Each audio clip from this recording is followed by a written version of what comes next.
欢迎来到新闻频道，明星们很高兴您订阅了该频道。影片震耳欲聋，立意很足，让人落泪。谭健次用演技发声，惊艳大银幕。震耳欲聋揭示了聋人群体面临的结构性困境。李琦的自我殉道，给了聋人群体一条做自己的英雄的路。影片最妙的是选对了切入点，谭健次饰演的李琦。这个抠着聋人父母的监听子女律师太真实了。开篇他把手语当向上爬的工具，帮诈骗团伙起草合规合同，带着限量金表在剪彩现场说漂亮话，对农民工的欠条冷硬拒绝。可当看到曾教他叠纸飞机的张大爷，攥着撕烂的合同在楼道里绝望打手语，那枚金表突然就硌得手腕生疼。这种灰度人性的拉扯太有代入感，没有天生的英雄，只有在良知与欲望间挣扎的普通人。骗局宣讲会上，聋人们激动地用手语分享暴富机会，手势快得像跳舞。骗局败露后，他们举着牌子维权，却只能用颤抖的手势表达愤怒。路过的人连驻足看懂的耐心都没有。兰西亚饰演的聋人少女张小蕊太亮眼，母亲被骗住院时，她的手语从急促到停滞，最后双手无力下垂。这种手语节奏的崩溃比哭喊更令人心碎，那些无声的暴击比台词更戳泪。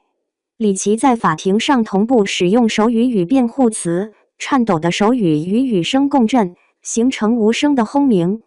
中国仅有的20名手语律师要服务2000万聋人，法律对合同签署的形式要求常常忽视他们的认知局限。这些触目惊心的数字背后，是无数被静音的灵魂的日常挣扎，也让荧幕前的我们才真正听见了聋人的声音。之前有句话看见的力量，那么震耳欲聋不仅仅是替聋哑人发声，也不仅仅为底层普通人呐喊，不是单纯说公平正义虽迟但到，也不仅仅表达理想与现实的挣扎，而是让所有人知道听见的力量。因为这个题材拍好看实在是不容易，同样对于演员的要求也比较高。这部作品从剧本到演员表演堪称精彩，剧情上没有撒狗血，情感上没有过度煽情。同样对于谭健次在剧中的表现，和演技派女演员兰西亚比一点都不差，打破了大众对于流量明星空有流量鲜有演技的固有看法。事实证明，好的剧本才是电影好看的关键。谭健次在刻画李琦这个角色的时候，通过细腻而有层次的表演，将李琦经历的转变或人物弧光展现得深入人心。那段边打手语边讲辩词的戏码，其实蛮有挑战性，因为他嘴里说的与手语打的内容是不一致的，这很考验演员本身。但谭健次做到了，而且还做得很好。眼神与表情传递出的坚定气场与正义力量，令人很有感触。整体看下来，导演对人性打磨非常透彻，而且细节很多。该电影已收入了许多影迷的年度10佳。震耳欲聋最突破之处在于它的沉默美学，没有孤单英雄的独舞，每一个人都在燃尽。在关键场景中，导演刻意抽离环境音，让监听观众短暂体验听觉剥夺的恐慌。当法庭上反派的台词突然消音，当只剩下手语比划时衣物的摩擦声，我们才真正感受到聋人群体在日常沟通中的困境。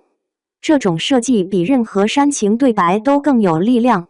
影片中的手语不仅是沟通工具，更被提升为一种语言艺术。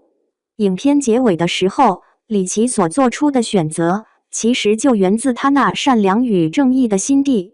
当看着谭健次饰演的李琦以一种铿锵有力的气场说着辩词的时候，会觉得很燃，很热血。当看着一个又一个聋人勇敢挺身而出时，内心便翻涌起阵阵感动。虽然李琦牺牲自己帮助听障人士打官司，但案子能赢，关键是他们自己不放弃追诉权利。真的很喜欢这个故事的结局是自救了，想要正义只能自己为自己争取。震耳欲聋让我们看见了一个常被忽视的群体，他们的挣扎与尊严，他们的沉默与呐喊。正如电影所言，这个世界不会有救世主，只能自己做自己的英雄。